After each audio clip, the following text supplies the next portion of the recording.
ಹೇಳ್ತೀನಿ. ಈಗ ಯಾರಪ್ಪ ಮೆಟ್ರೋಲ್ ಹೋಗೋದು, ಯಾರಿಗೆ ವಿಧಿ ಇಲ್ಲ ಅವ್ರು ಮಾತ್ರ ಮೆಟ್ರೋಲ್ ಹೋಗೋದು, ಮಿಕ್ದವರೆಲ್ಲರೂ ಕೂಡ ಕಾರಲ್ಲಿ ಹೋಗ್ತಾರೆ ಅಂತ ನೆನ್ನೆ ಉಪಮುಖ್ಯಮಂತ್ರಿಗಳು ಮಾಧ್ಯಮದ ಎದುರುಗಡೆ ಹೇಳಿದ್ದಾರೆ. ಆದರೆ ಅದಕ್ಕೆ ಕಾರಣ ಯಾರು? ಇದೇ ಸರ್ಕಾರ ಮೆಟ್ರೋ ದರವನ್ನು ಏರಿಸಿರುವಂತದ್ದು. ಯಾವ ತರ ಏರಿಸಿದರೆ ನೀವು ಇಲ್ಲಿ ನಂಬರ್ ನೋಡಿ. ಉದಾಹರಣೆಗೆ ಕೋಣನಕುಂಟೆಯಿಂದ ಒರಾಯನ್ ಮಾಲಿಗೆ 4 ಜನ ಫ್ಯಾಮಿಲಿಯಲ್ಲಿ ಗಂಡ ಹೆಂಡತಿ ಇಬ್ರು ಮಕ್ಕಳು ಹೋಗಬೇಕು ಅಂತಂದ್ರೆ 70 ರೂಪಾಯಿ ಒಂದ್ ವೇ ಟಿಕೆಟ್ ಇದೆ. 4 ಜನ ಹೋಗಿದ್ರೆ ಅವರಿಗೆ 280 ರೂಪಾಯಿ ಆಗುತ್ತೆ. ಆದ್ರೆ 40 ನಿಮಿಷದಲ್ಲಿ ಹೋಗ್ಬೋದು, ಪೊಲ್ಯೂಷನ್ ಕಡಿಮೆ, ಟ್ರಾಫಿಕ್ ಇರಲ್ಲ.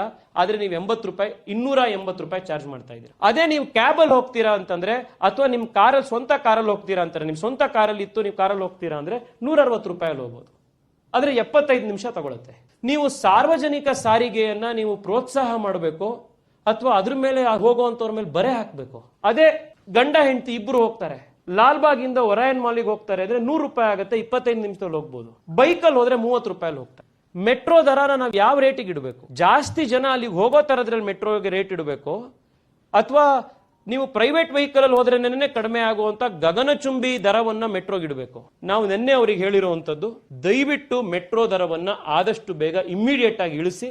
ಈಗಾಗಲೇ 10 ಲಕ್ಷ ಜನ ಮೆಟ್ರೋದಲ್ಲಿ ಜನ ಬೆಂಗಳೂರಿನಲ್ಲಿ ಓಡಾಡ್ತಾ ಇದ್ದಾರೆ. 45 ಲಕ್ಷ ಜನ ಬೆಂಗಳೂರಿನಲ್ಲಿ BMTC ಓಡಾಡ್ತಾ ಇದ್ದಾರೆ. ಅಂದ್ರೆ 55 ಲಕ್ಷ ಜನ ಪ್ರತಿ ದಿವಸ ಬೆಂಗಳೂರಿನಲ್ಲಿ ಪಬ್ಲಿಕ್ ಟ್ರಾನ್ಸ್ಪೋರ್ಟ್ ಅಲ್ಲಿ ಈಗಾಗಲೇ ಓಡಾಡ್ತಾ ಇದ್ದಾರೆ. ಅವ್ರಿಗೋಸ್ಕರ ಏನಾದರೂ ಮಾಡಿ ಇಮಿಡಿಯೇಟ್ ಆಗಿ ಅಂತ ಕೇಳ್ತು. ಆದ್ರೆ 55 ಲಕ್ಷ ಜನಕ್ಕೆ ನಾವು ಮಾಡೋದಿಲ್ಲ. ಕಾರ್ ಉಪಯೋಗಿಸ್ತಾ ಇರುವಂತ ಶ್ರೀಮಂತರಿಗೆ ಮಾತ್ರ ನಾವು ಇವಾಗ ಟನಲ್ ಮಾಡ್ತೀವಿ ಅಂತ ಹೇಳಿ, ಕಾರ್ ಇಲ್ಲ ಅಂದ್ರೆ ಹೆಣ್ಣು ಕೊಡೋದಿಲ್ಲ, ಅದಕ್ಕೋಸ್ಕರ ನಾವು ಟನಲ್ ರೋಡ್ ಮಾಡಕ್ ಹೋಗ್ತಿದೀವಿ ಅಂತ ಹೇಳಿದ್ದಾರೆ.